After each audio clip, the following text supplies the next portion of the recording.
ఈరోజు చిట్టా వకఫ్ బోర్డ్ ఇది చిత్రగుప్తుకి గర్వకారణం. ఏ ఛానల్ మాట్లాడనప్పటి నుంచి ఈ వకఫ్ బోర్డ్ గురించి మాట్లాడుతున్నాం మనం. ఈ చర్చ మొదలుపెట్టిందే చిత్రగుప్తు. గత 6 నెలల నుంచి మాట్లాడుతున్నాం మనం. దీన్నే మనము కాంగ్రెస్ హీన చరిత్రలో భాగంగా మాట్లాడినాం. ఈ వకఫ్ బోర్డు యొక్క అంటే మనం లాస్ట్ 1 వీక్ నుంచి అందరు ఏమనుకున్నారంటే నరేంద్ర మోడీ ఇక ఏం చేయలేడు, అతనికి సపోర్ట్ లేదు అనుకున్నాడు. కానీ నిజంగా ఆయన ఇంకా రెండింతల ఉత్సాహంతో పనిచేస్తున్నాడు. సపోర్ట్ కూడా అదే విధంగా ఉంది. సో విషయాలకు వెళ్తే ఈ వకఫ్ బోర్డు నిజంగా అసలు ఈ వకఫ్ బోర్డు అంటే ఏంటిది, అసలు దీన్ని ఎందుకు మనము ఈ చట్టం అంటే ఏంటిది, ఆ విపక్షాలు ఎందుకు వ్యతిరేకిస్తున్నారు, ఈ విషయాలకు వెళ్తే మనం లాస్ట్ ఆల్మోస్ట్ చిత్రగుప్తులో అన్ని విషయాలు చర్చించడం జరిగింది. ప్రతి ఒక్కరికి అర్థమయ్యే విధంగా మనకు చిన్నగా ఆలోచిద్దాం. వకఫ్ బోర్డు అంటే ముస్లింకి సంబంధించినటువంటి సంస్థ.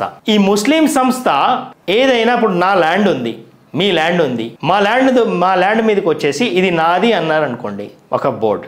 మనము ఇది నాది, ఇది మీది కాదు అని నేను చెప్పడానికి వీల్లేదు. అందులో చట్టాలు ఎట్లున్నాయంటే ఇది 1954లో అప్పుడున్నటువంటి నెహ్రూ గారు తీసుకొచ్చినటువంటి చట్టం. ఎంత దారుణంగా ఉంటుంది అంటే ఈ ల్యాండ్లన్నీ కూడా కమ్యూనిటీ డెవలప్మెంట్ కావచ్చు, అంటే ముస్లిమ్స్ వాళ్ళ యొక్క ఆర్థిక స్థితిగతుల్ని మెరుగుపరచడం కోసం ఏర్పాటు చేసుకున్నటువంటి సంస్థ.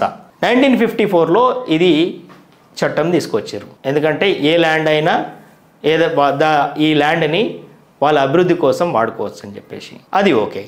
మళ్ళీ 1995లో మళ్ళీ ఇంకొకసారి దీన్ని సవరణ తీసుకొచ్చారు. 1995లో సెకండ్ యూపీఏ గవర్నమెంట్ ఉంది. అప్పుడు ఎంత దారుణంగా ఇచ్చిండ్రంటే వాళ్ళకు అధికారాలు, వాళ్ళు ఏదైనా భూమి మాది అంటే ఆ భూమి మీది కాదు అని అనడానికి నాకు కోర్టుకు వెళ్ళడానికి వీల్లేదు. ఆ వక్ఫ్ బోర్డులో ఎవరైతే మెంబర్స్ ఉంటారో అందరూ ముస్లిమ్సే ఉంటారు. సో నాకు ఎలాంటి అధికారాలు ఉండవు. అంటే నేను వేరే కోర్టుకు వెళ్ళడానికి వీల్లేదు, హైకోర్టుకు వెళ్ళడానికి వీల్లేదు, సుప్రీంకోర్టుకు వెళ్ళడానికి వీల్లేదు. నేను ఎక్కడికి పోవాలా, మళ్ళీ ఆ బోర్డు చుట్టే తిరగాల. ఇలాంటి సవరణలు అంటే ఈరోజు వాటిని అది న్యాయబద్ధమైంది కాదు. ఒక దేశంలో 2 చట్టాలు 2 వేర్వేరే ప్రభుత్వాలు లాంటివి అన్నమాట. ఈరోజు ఆర్టికల్ 370 తొలగించినాం మనం. అంటే జమ్మూ కాశ్మీర్లో ఆర్టికల్ 370 తొలగించినాం కదా, 2 ప్రభుత్వాలు ఉన్నట్టే కదా, అక్కడొకటి ఇక్కడొకటి. ఒక దేశం అంటే ఒకటే ప్రభుత్వం ఉండాలి కదా, కాబట్టే కదా అక్కడ ఆర్టికల్ 370ని తొలగించడం వల్ల ఇప్పుడు జమ్మూ కాశ్మీర్ మన దేశంలో భాగమైంది. అక్కడ ఉండేటువంటి ప్రజలకు ఇక్కడ ఉండేటువంటి దేశంలో ఉన్నటువంటి ఏవైతే ఎంటైటిల్మెంట్స్ ఉంటాయో లేకపోతే లబ్ధి చేకూరాలో అవన్నీ ఒకప్పుడు వాళ్ళకి లబ్ధి ఉండకపోతుండే. ఈరోజు మన దేశంలో ఒక భాగం అయిపోయినరు. మన దేశంలో భాగమైనందుకు అక్కడ అభివృద్ధిని చూస్తున్నాం. ఈరోజు టెర్రరిస్ట్ యాక్టివిటీస్ బంద్ అయిపోయినాయి. అదేవిధంగా ఇందులో సవరణలు తీసుకురావాలి. ఈ దేశంలో 2 చట్టాలు ఉండకూడదు. మరి ఈ వకఫ్ బోర్డు ఏదైతే ఉందో మరి ఇన్ని సంవత్సరాలుగా వాళ్ళ కమ్యూనిటీలో ఎంతవరకు డెవలప్ చేసుకున్నారు అని చెప్పేసి ఇందులో తప్పకుండా ఈ సవరణలు తీసుకురావాలి. ఎందుకంటే ఆ కమ్యూనిటీలోనే 2 రకాలుగా సున్నీ షియా వర్గాల్లో 36 వక్ఫ్ బోర్డులు ఉన్నాయండి. దేశవ్యాప్తంగా 36 వక్ఫ్ బోర్డులు ఉంటే ఒక సున్నీ వర్గానికే 34 వక్ఫ్ బోర్డులు ఉన్నాయి. అంటే షియా వర్గానికి 2 ఉన్నాయి. అంటే వాళ్ళలో ఎన్నో రకాల అసమానతలు ఉన్నాయి, అన్యాయం జరుగుతుంది అని చెప్పేసి ముస్లిం వర్గాల నుంచే వచ్చినటువంటి ప్రతిపాదన తీసుకొని మన కేంద్ర మైనారిటీ వ్యవహారాల శాఖ మంత్రి కిరణ్ రిజిజు ఏదైతే ఈ వక్ఫ్ బోర్డు చట్ట సవరణ బిల్లును 2024ను లోక్సభలో మొన్న గురువారం రోజు ప్రవేశపెట్టడం జరిగింది. అయితే దీనిపైన కాంగ్రెసు, ఎస్పీ, తృణమూల్ కాంగ్రెసు, ఈ వామపక్షాలు, ఎంఐఎం ఇవన్నీ ఏం చేసినాయి, వ్యతిరేకిస్తున్నాయి.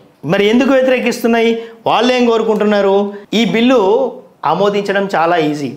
ఎందుకంటే నరేంద్ర మోడీ ప్రభుత్వానికి కావాల్సినటువంటి సపోర్టు ఉంది, తెలుగుదేశం సపోర్ట్ ఇచ్చింది. ఈ బిల్లు పాస్ కావడానికి చాలా ఈజీ.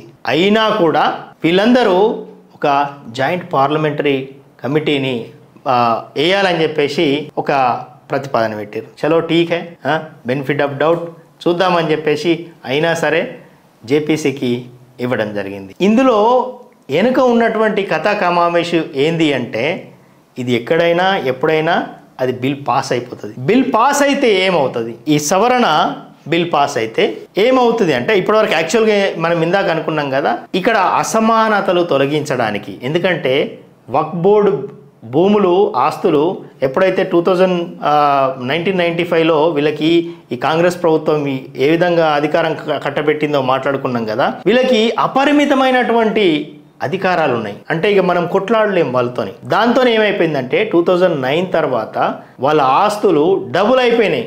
దేశంలోనే రైల్వేస్ తర్వాత, అంటే ఫస్ట్ ఆర్మీస్ తర్వాత రైల్వేస్ తర్వాత అత్యధికంగా భూములు ఉన్నటువంటి సంస్థ ఏది అంటే వక్ఫ్ బోర్డు. మరి అంత ఆస్తులు ఉన్నటువంటి వక్ఫ్ బోర్డు వాళ్ళ కమ్యూనిటీకి ఎంత చేయాలి, దాని నుంచి ఎంత రెవెన్యూ రావాలి, లెక్కలైతే ఉండాలి కదా. మన దేశమే కదా, లౌకికత్వం అనుకుంటాం కదా. ముస్లింలు మనందరం సోదరులు అంటారు కదా.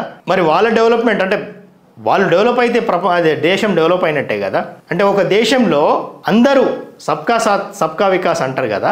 అలాంటప్పుడు వాళ్ళు ఏమైపోతున్నారు, వాళ్ళు ఎందుకు అలా ఉంటున్నారు, వాళ్ళు ఎందుకు వెనకబాటు పడుతున్నారు, మైనార్టీ అనుకుంటున్నారు కదా, ఇంకా మైనార్టీలోనే ఎందుకు కుంగిపోతున్నారు, ఆలోచించాల్సినటువంటి బాధ్యత ప్రభుత్వం మీద ఉంటుందా లేదా? వాళ్ళు తీసుకున్నటువంటి నిర్ణయాలు కావచ్చు, వాళ్ళ జీవన విధానం కావచ్చు, లేకపోతే వాళ్ళ కాంట్రిబ్యూషన్, దేశంలో కాంట్రిబ్యూషన్ ఎలా ఉంటుంది అనేది చూసేటువంటి బాధ్యత ప్రభుత్వానికి ఉంటుందా లేదా? మతాలు వేరైనా సరే మతాలు ఆచారాలు వేరుండొచ్చు, కానీ జీవన విధానం అయితే ఒకటే కదా. అందరూ బతకాలి కదా. పద్ధతులు అందరూ ఒక మనిషికి అన్యాయం జరుగుతుంటే చూసుకుంటూ ఊకోలేం కదా. జ్యుడిషియల్ సిస్టమ్కి, న్యాయ వ్యవస్థకి ఆచారాల సంప్రదాయాలు ఏవేవి వేర్వేరే ఉన్నా కూడా మన దేశం అంటేనే యూనిటీ ఇన్ డైవర్సిటీ అంటాం కదా. అదొక గొప్ప క్రెడిబిలిటీ తీసుకుంటాం మన దేశానికి. ఆచారాలు వేరుంటాయి, వ్యవహారాలు వేరుంటాయి, కానీ ధర్మం ఒకటే. ధర్మం ఆధారంగా నడిచేటువంటి దేశం ఇది. ఒక్కొక్క ప్రాంతంలో ఒక్కొక్క మనిషి అలవాట్లు వేరుంటాయి. అంతేందుకు ఒక గ్రామానికి ఇంకో గ్రామానికే అక్కడ ఉండేటువంటి పద్ధతులు వేరుంటాయి, ఆచార వ్యవహారాలు వేరుంటాయి. ఒక ప్రాంతంలో ఒక ప్రాంతంలో ఒక బట్టలు సిస్టమ్ వేరుంటుంది. ఒకప్పుడు అంటుండేవాళ్ళు, నాకు రవీంద్ర శర్మ అని చెప్పేసి ఒక మా గురువు గారు ఉండే, అతను ఒక ఊరి మనిషి ఇంకో ఊరికి వస్తే గుర్తుపడుతుండేనట.